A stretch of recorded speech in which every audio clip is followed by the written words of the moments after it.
our friend Liz over here. During a 3-year span, she had the honor of working with Frank Sinatra, Sammy Davis Jr., Charles Nelson Riley, Goldie Hawn, Vincent Price, Jimmy Stewart, Tina Turner, Sonny and Cher, Barbra Streisand, Ernest Borgnine, Jimmy Durante, just to name a few. In 2017, Liz was invited to participate in Dean Martin's, in 2017? Okay. Dean Martin's Las Vegas tribute for her father's Dean's 100th birthday. It was 2017. In 1970, Liz toured with Bob Hope on the USO tours in Vietnam, performing for troops throughout the country. Liz's service to our veterans is notable and has continued throughout her life. As a part of her service, she makes appearances with Huey Helicopters here in town, and is currently lending her support to a new effort to build homes for displaced veterans. You know, this is going to be a lot of fun, and I don't want to take up any more time because you got a lot to say. And folks, without any further reservation, hesitation, Liz Kelley, one of the Golddiggers.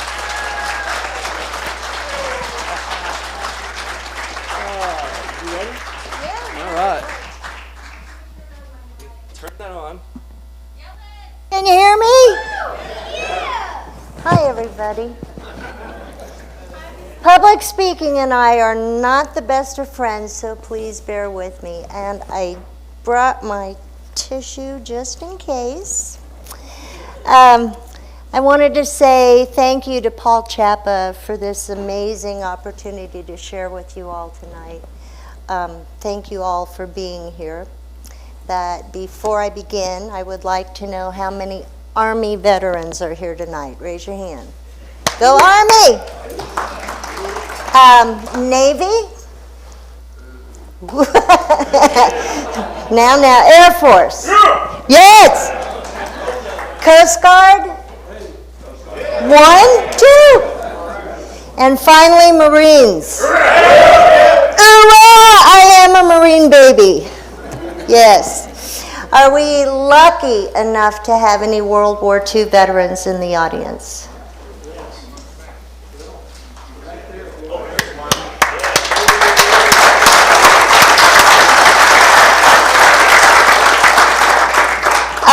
Korean War?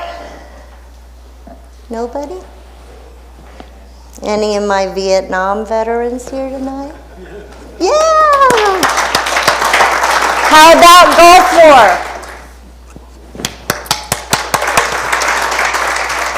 Any vets from Afghanistan? Way up there, yeah! And finally, Iraq. Yeah. How many of you in the audience actually got to see a Bob Hope show overseas? Wow, that's awesome. Well, for those of you that didn't, I happen to bring a friend with me tonight, and hopefully somebody will, hey, you missed your cue already. So let me rewind. I brought it. Thanks for the memories.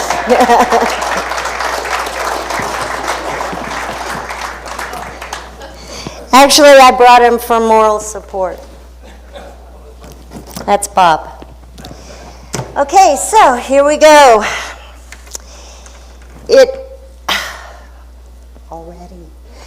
It's hard to find words to convey my feelings for you all. I am humbled and I am honored to be in the presence of you, my heroes. I would like to express my sincere and deepest gratitude to you and to your families for your sacrifice and your service. That said, here's a little background on my life and how it changed during and after my journey to Vietnam. My family background has a military involvement, beginning with my dad, Captain George Kelley.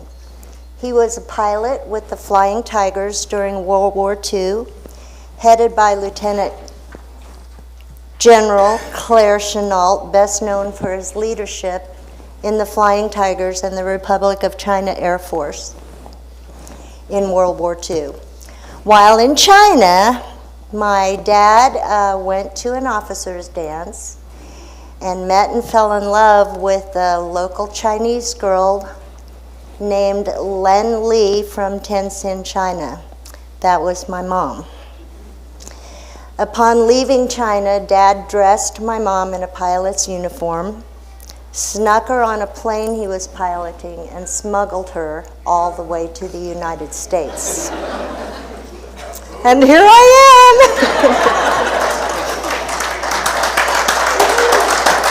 Yeah. Oh, and there they are, yeah.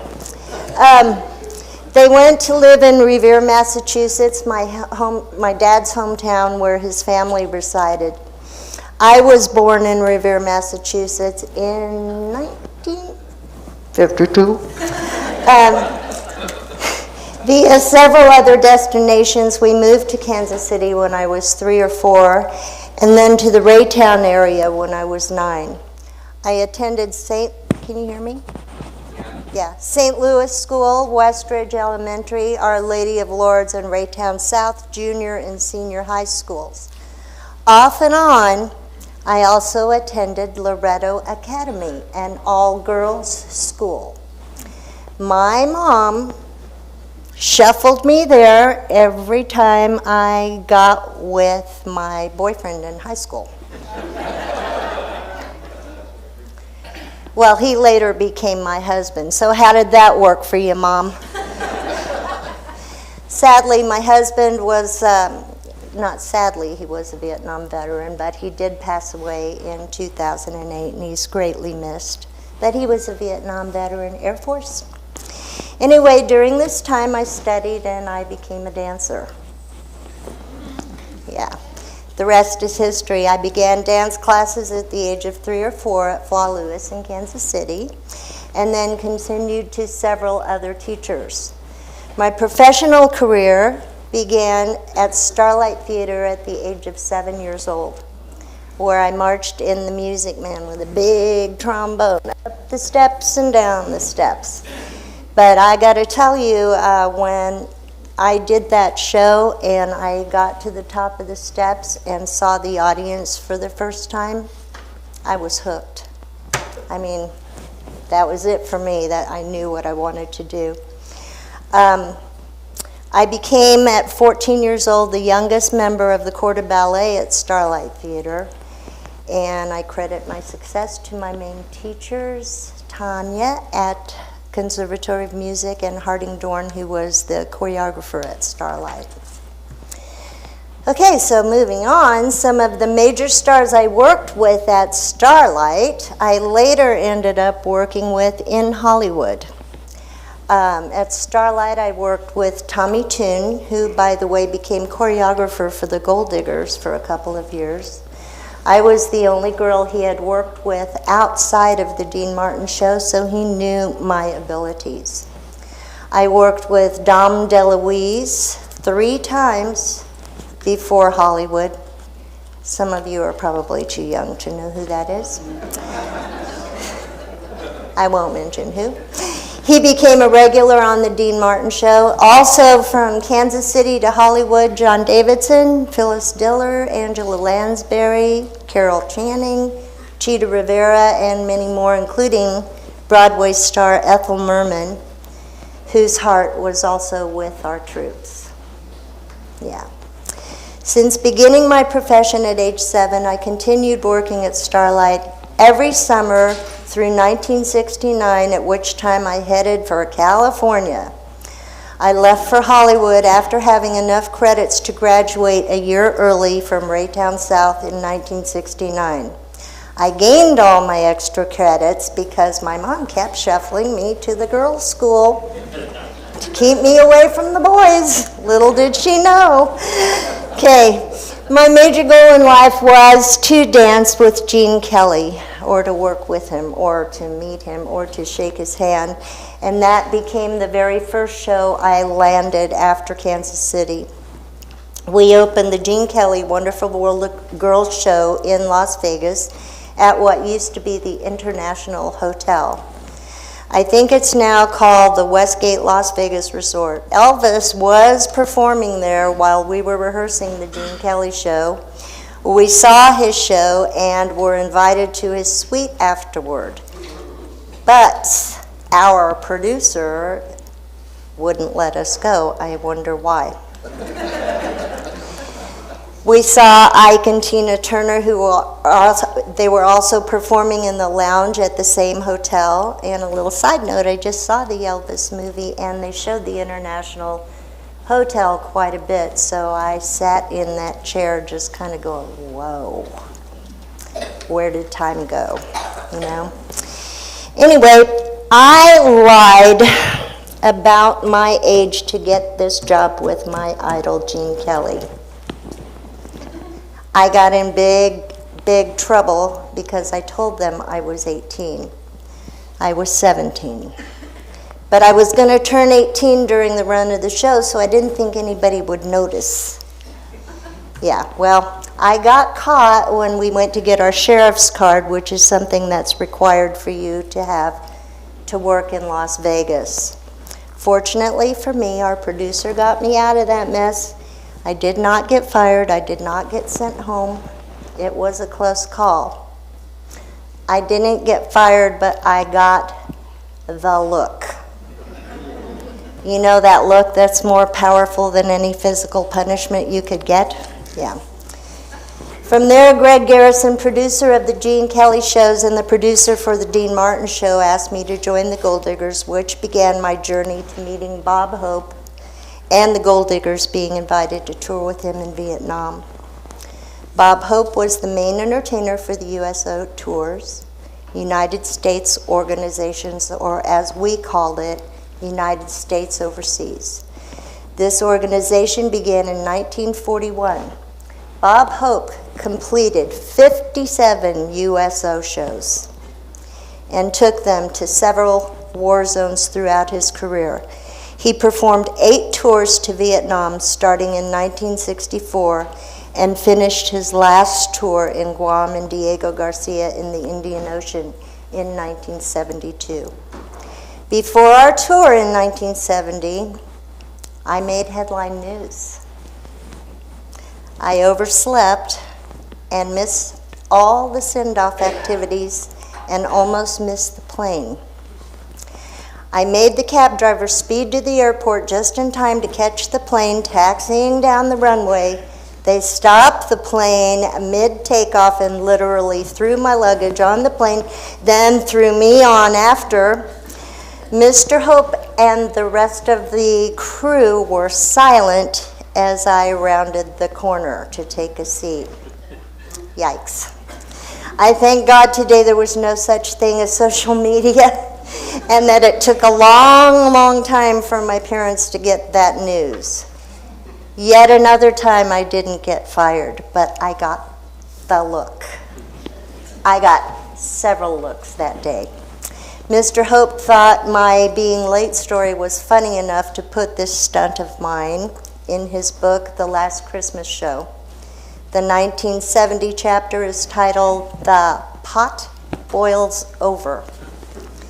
It was the 70s. I may or may not have fried some common sense brain cells. But I'll never tell. The major stars in the 1970 USO shows were Lola Falana, Gloria Loring, Johnny Bench, Bobby Martin, Ursula Andress, Miss World, Les Brown, and his band Renowned, and us, the Golddiggers. For safety, we stayed in a hotel in Bangkok and were flown in by helicopter to our destinations in Vietnam. You know, and the first thing, I just remembered this, it's not even written down, but the first thing we did when we got off the helicopters were the soldiers would show us where the foxholes were in case of an attack. That was eye-opening, yeah. The Vietnam War, here we go. I was 18 and I thought I was all grown up. Looking back through pictures, we were all babies. Yeah. Before that trip, war was something I'd only watched on television, and it was not real to me. After traveling to several war zones and visiting our wounded warriors, it didn't take me long to realize the devastating reality of war.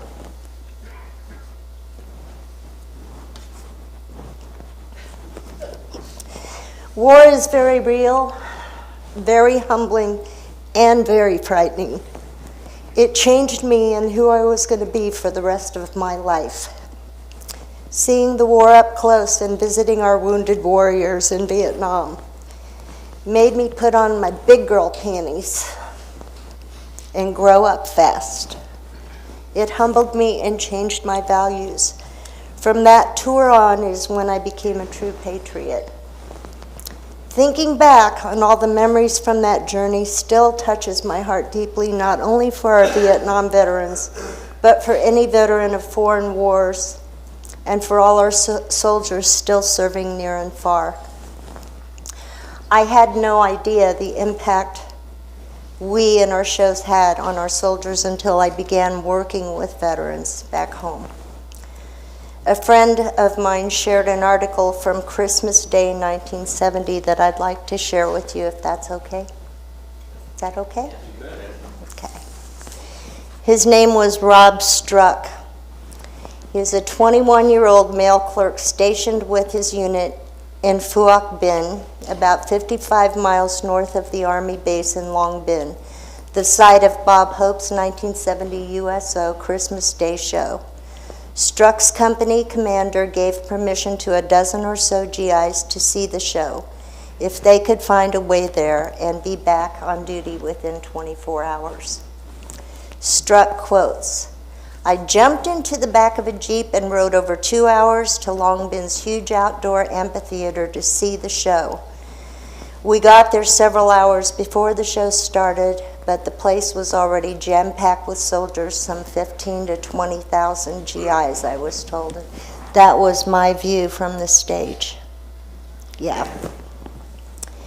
They were everywhere, sitting on the ground, on makeshift platforms, on cranes, and even atop light poles. I couldn't find a place to sit anywhere near the stage, so I sat with a bunch of grunts who were still packing their M16s. We were way up the hill. But I had my field binoculars. The band kicked in, Bob Hope came out on stage, and the crowd erupted. Hope greeted us with, "Hey fellas, it's great to be with you on Christmas Day. Here we are at the largest military installation in Southeast Asia, Long Bin. It sounds like the name of Dean Martin's wine cellar." The show lasted a couple hours nonstop. We laughed at all the jokes, sang along to the songs we knew, and oogled at the gorgeous babes. The show closed with all the cast joining Bob Hope to sing Silent Night.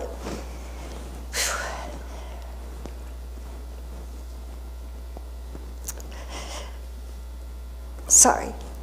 They didn't get 30 seconds into the song before every one of us, all 15,000, joined in. There wasn't a dry eye in the house. He continued, "In my eyes, Bob Hope is a true American hero. The cast and crew as well. We knew they could be home with their families at Christmas, but they chose to be with us." Seeing Bob Hope's 1970 Christmas Day show was the highlight of my Vietnam tour. It helped me remember why I was there and why I wanted to get back home alive and in one piece. So, speaking of Silent Night, singing that song and staring at all those faces, knowing our soldiers were living in a not-so-silent night, tore my heart out. To this day, when I hear Silent Night, it takes me right back to those times, those feelings, those faces longing to be home. One of my fondest memories happened in Vietnam. Before we left the U.S., Bob Hope asked the whole crew if we knew anyone serving there. I did. I dated Bernie Bussman from Springfield, Minnesota. Bernie went to college at St. Benedict's, and I met him at the drive-thru at Winstead's on the plaza, which was really close to Volker Fountain. Anybody visit there back in the day? That was my hangout. My mom wanted me to marry him. I didn't because he was a farmer. And back then, I didn't know that you could have big farms. I just couldn't picture myself milking cows. So anyway, Bob Hope arranged for the MPs to pick him up from the DMZ and bring him to the show.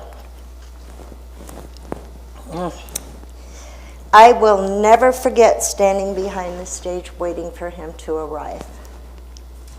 He arrived and his eyes were like deers in the headlight. We hugged and we cried from way down deep.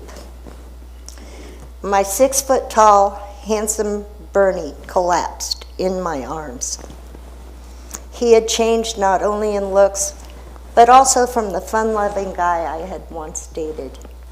His eyes spoke volumes of horror and sorrow.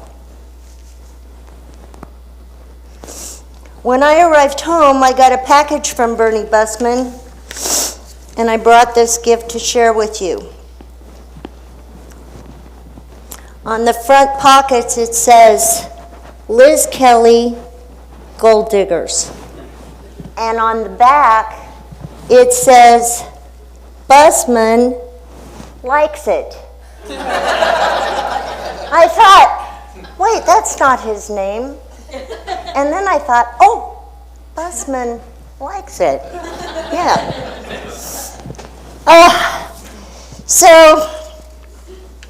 Yeah, and imagine this. Those used to fit me. What happened? I am still in touch with Bernie to this day. I just spoke with him a couple weeks ago. We shared some memories, and I will admit my eyes were leaking. He texted me the other day, and I got chills and tears. And I quote this text. Knowing you were coming over at Christmas time is all I thought about and talked about for 2 months on the DMZ. That gave me a reason to stay alive and to help me recover from my injuries from a mortar attack. I wanted to see you, end quote.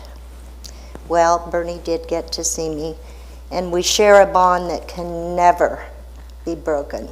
Funny how I can't remember what I had for breakfast, but the flashbacks and emotions from Vietnam are still as vivid as though they happened yesterday. I had a really hard time leaving Vietnam knowing what our troops were having to endure. On the lighter side, once again, I got the look. Remember we were told not to drink the water overseas? Well, I did, and I became very ill. Mr. Hope was kind enough to give me his and the only bed on the cargo plane that hauled us back to the U.S. I came home on a stretcher. I was taken directly to the hospital from the plane. Before landing back in the U.S., several of the cast and crew started stashing jewelry and various other stuff on me because I didn't have to go through customs.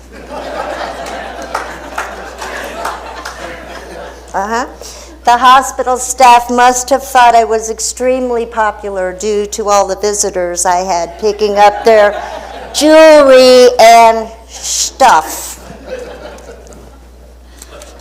You know what stuff is. Yeah.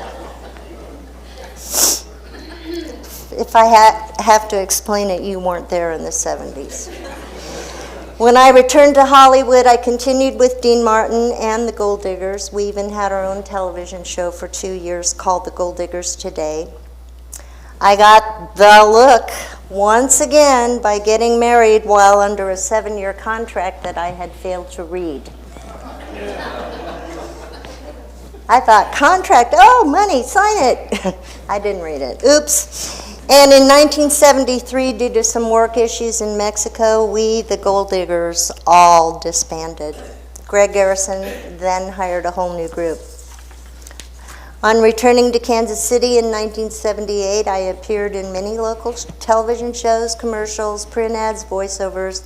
I was also a legal secretary for 2 years for 3 attorneys, which is really a funny story because I couldn't type. I told them I could tap dance and lie on the phone, and I got the job. Yeah. I began teaching dance at dance studios before I left LA and continued to do so in Kansas City before opening my own studio in 1984. I closed it 35 years later. My teaching career spanned a total of 45 years. Wow. During these years, I found my way into service for the Vietnam veterans, and I have continued to do so for the last 15 years. I'm a lifetime member of the Vietnam Veterans of America and the AVVA. I volunteer for my veterans wherever and whenever time allows.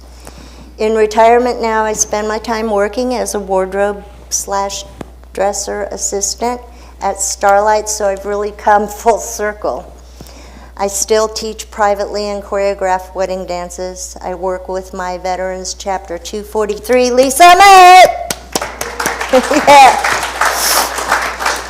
Thanks, guys.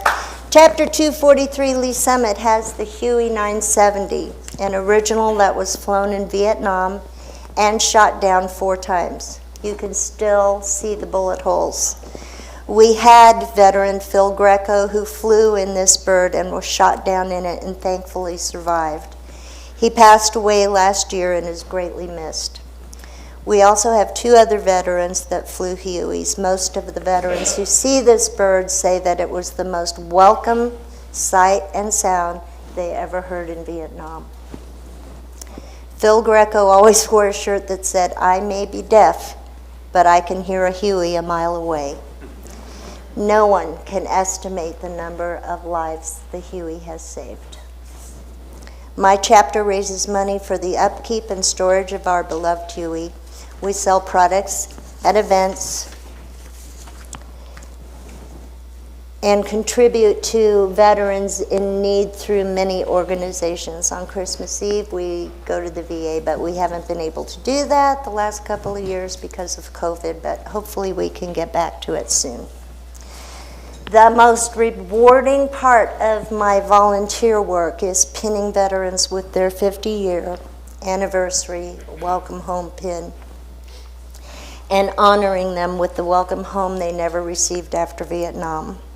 I give huge hugs and a listening ear to our heroes, some of whom to this day have not been able to share about their war experiences until they are with their brothers and sisters in arms. After all these years, I have watched grown men and women break down and cry with me when they finally receive their official welcome home. I am still amazed at how just giving a smile, a big hug, and a listening ear can help start the healing process of a soldier. Astonishingly, some veterans have shown me what a small world we live in by sharing actual pictures they took of me on stage during the Bob Hope Show in 1970. In 2016, I received the Vietnam Veterans of America President's Award for Excellence in the Arts, the President's Award for supporting our troops in Vietnam, and a special thank you award from different veteran organizations. Amongst many awards, these are by far my proudest honor. Oh, wait. Do you remember when I told you I had to put on my big girl panties? Okay, well, chapter 777, I was speaking in Portland, Indiana, awarded me with my official big girl panties.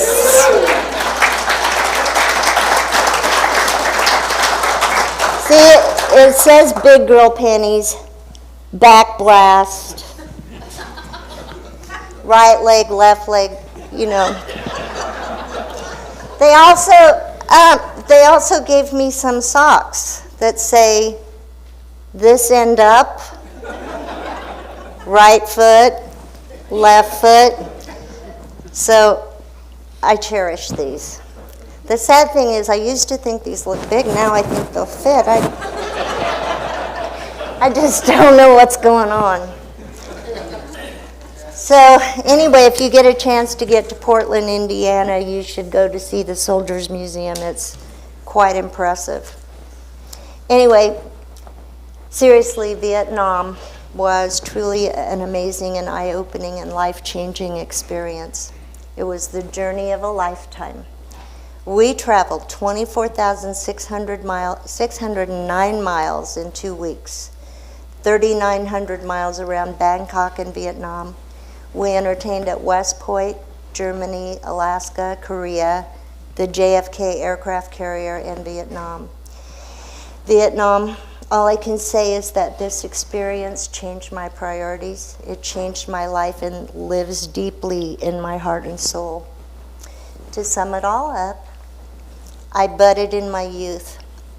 I sprouted through my teenage years in song and dance with Gene Kelly, the Golddiggers, the Dean Martin Show, and our own television show. In 1970, I blossomed into reality during the Bob Hope Christmas tour to Vietnam. Today, I sometimes fall, but just like you, I just keep sprouting back up again. I want to live the last chapters of my life in full bloom and in living color, like the big peacock on NBC. In closing, I want to thank you and your veterans for the honor of being in your company tonight. Most of all, I thank you for your bravery, for your service and sacrifices for our country and for our freedoms. You know, after my dad passed away, I found a little handwritten note that said, "Love never dies as long as someone remembers." So as our late friend Bob would say, thanks for the memories. I thank you for the honor of sharing my memories with you and keeping them alive. I appreciate you. I love you. And may 2023 bring you all blessings of peace, love, laughter, and good health. To our veterans, my heroes, a sincere welcome home. Thank you.